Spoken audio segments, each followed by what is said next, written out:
में कहानी ने विभिन्न रूप धरे हैं अपनी विशेषताओं के आधार पर और उन्हें अलग अलग नाम दिया गया है, जैसे अकहानी, सचेतन कहानी, आंचलिक कहानी, यथार्थपरक कहानी, स्वतंत्रता पूर्व की कहानी, नगरबोध की कहानी, मनोवैज्ञानिक कहानियाँ, यथार्थपरक कहानियाँ, है ना। इस प्रकार इन कहानियों को अलग अलग रूप में बांटा गया है और उन पर कुछ टिप्पणियाँ जो होती हैं वो इस प्रकार से हैं कि आज हम एक संक्षिप्त उसका विवेचन जो है यहाँ पर प्रस्तुत है और उसको हम समझेंगे। एक संक्षिप्त जो है विश्लेषण उसका हम प्रस्तुत कर रही हूँ मैं, उसको देखेंगे, समझेंगे आप।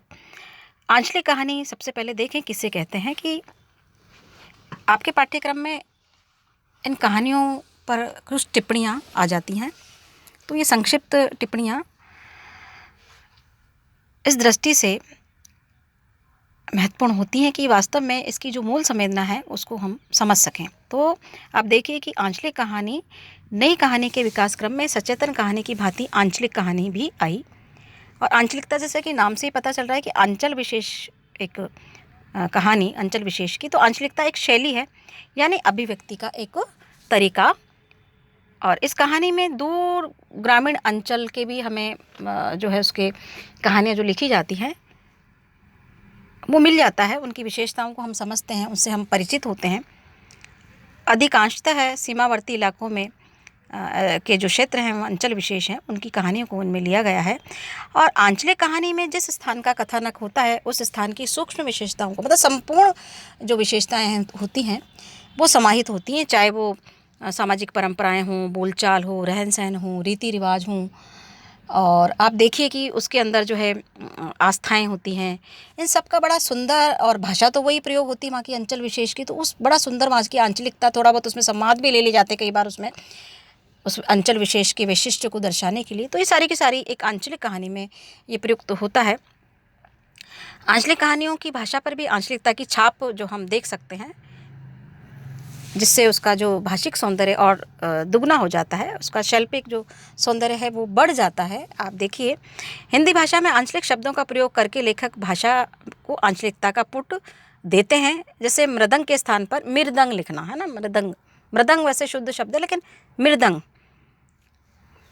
और आप देखिए कि आंचलिक कहानी की शैली जो है वो कैसी होती है, उसमें चित्रात्मकता होती है कि चित्र हमारे सामने प्रस्तुत होने लगते हैं। जैसे ही वो वर्णन जब चलता है आंचलिक कहानी का तो वो चित्र प्रस्तुत होने लगते हैं और लेखक जो है एक रेखा चित्रीय शैली के आधार पर कहानी के जो है पात्रों के शब्द चित्र हमारे समक्ष प्रस्तुत करता हुआ जाता है। वो शब्द चित्र हमारे समक्ष आते जाते हैं और हम उस प्रकार की जो अनुभूतियाँ हैं उसके से साक्षात्कार करते हुए आगे बढ़ते जाते हैं।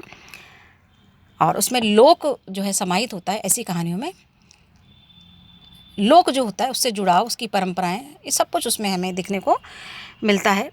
उसमें स्थान के लोकगीत भी होते हैं। कविता के क्षेत्र में जो लोकगीत होते हैं उसी प्रकार से कहानियों में लोकपन भी आ जाता है। वही स्थान कहानी में आंचलिक कहानी का हो गया। जैसे लोकगीत होते हैं ना, वैसे उसी प्रकार से आंचलिकता में कहानी के संदर्भ में ये सारी चीज़ें एक गद्य के साथ में उसमें प्रस्तुत की जाती, कहानी का रूप दे करके।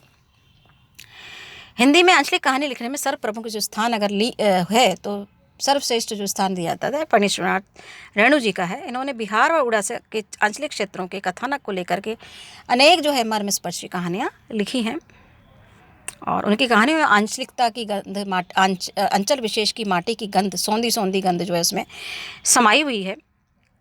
और सबसे जो आंचलिक कहानी मृदंगिया इनकी प्रसिद्ध है। इस कहानी में जो है आंचलिकता की जो सभी विशेषताएं समाहित है, साथ में भाषा और शैली जो है अत्यंत उत्कृष्ट है। रेणु के अतिरिक्त राजेंद्र प्रसाद ने कुछ आंचलिक कहानियाँ लिखी। नई हिंदी कहानी साहित्य में कमलेश्वर, मोहन राकेश, राजेंद्र यादव, अद्वैत शर्मा चंद्र और मणि मधुकर आदि की कुछ कहानियों में भी आंचलिकता का समावेश हुआ है। मतलब वैसे तो आप लिख ही रहे हैं अधिकांशतः, लेकिन अगर उल्लेख किया जाए तो इनके नाम उल्लेखनीय हैं जो आंचलिक कहानी को विशेषता प्रदान इन्होंने की है और अंचल विशेष को लेकर के इन्होंने कहानियाँ लिखी हैं और सृजित की हैं। आगे हम नगरबोध की कहानियों को देखें तो नगरबोध की कहानियाँ भी, इसका अर्थ है कि जो कहानियाँ नगर के संबंध में हमें ज्ञान प्रदान करती हैं, नगर के बोध कराती है, उसका ज्ञान कराती है, नगर की जो जैसे अंचल विशेष का परिवेश, भाषा, रहन सहन, जीवन शैली, सब उसी प्रकार से नगर की जो जीवन शैली, सभ्यता, संस्कृति, आचार विचार आदि का इन कहानियों में क्या किया जाता है, चित्रण किया जाता है। ग्रामीण जीवन पर तो प्रेमचंद युग में अनेक कहानियाँ लिखी गई, लेकिन नगरीय सभ्यता का चित्रण स्वतंत्रता के बाद में कहानियों में हमें देखने को मिलता है। शहरों तथा महानगरों में जीवन मूल्य कितनी तेजी से बदल रहे हैं, इसका प्रस्तुतिकरण नई कहानियों में मार्मिक ढंग से किया गया है। मतलब जो भी परिवर्तन शहरों में देखे जा रहे हैं, नगर बोध की कहानियाँ हैं तो उसमें वो समाहित किया गया। अब तो बहुत कहानी बड़ी तेजी से आगे नवीन कलरों के साथ हमारे समक्ष प्रस्तुत हो रही है। हमने अब पुराने उसमें अगर उल्लेखनीय कहानियाँ जो हमारी देखी जाएँ तो उसके अंदर आप देखिए क्या है, शहरों और महानगरों में जीवन मूल्य बहुत तेजी से परिवर्तित हो रहे हैं। वहाँ की जीवन की यांत्रिकता को लेकर के मोहन राकेश ने, कमलेश्वर ने, यादव ने अनेक कहानियाँ, चर्चित कहानियाँ लिखी हैं। एक अजनबीपन, एक एकाकीपन, एक बेगानेपन का जो नगर में दिखाई देता है, नगर बोध, वो सब कुछ इन कहानियों में हमें दिखाई देता है। अब आप देखिए, फैंस के इधर उधर कहानी इस दृष्टि से श्रेष्ठ कहानी है, जिसमें शहरी जीवन के बेगानेपन का मार्मिक चित्रण हुआ है। इसमें बताया कि महानगर में आदमी कितना एकाकी ऐसा है महसूस कर रहा है अपने आप को, और इसी कहानी को कहानीकार ने बड़े सशक्त ढंग से प्रस्तुत किया है। आर्थिक विषयों को लेकर, बेरोजगारी को लेकर के, बदलते जीवन मूल्यों को लेकर के अनेक कहानियाँ लिखी। इसमें मोहन राकेश ने अनेक कहानियाँ लिखी। एक और जिंदगी प्रसिद्ध कहानी है उनकी, बंद गली का आखिरी मकान, भीष्म साहनी की चीफ की दावत, गुल की बन्नो, मेहमान, भोलाराम का जीव आदि कहानियाँ नगर बोध की श्रेष्ठ का रचनाएँ हैं। मन्नू भंडारी और राजेंद्र यादव ने टूटते बिखरते परिवारों की मर्म स्पर्शी जो पीड़ा समस्या है, मर्म स्पर्शी जो वेदना है, उसको चित्रित किया है। नगर बोध की कहानियाँ लिखने वालों में जो कथाकार हैं उनका नाम उल्लेखनीय अगर हम देखें तो कौन से हैं कि कमलेश्वर, मोहन राकेश, राजेंद्र यादव, धर्मेर भारती, मन्नू भंडारी, शिवानी आदि का नाम क्या है, उल्लेखनीय है।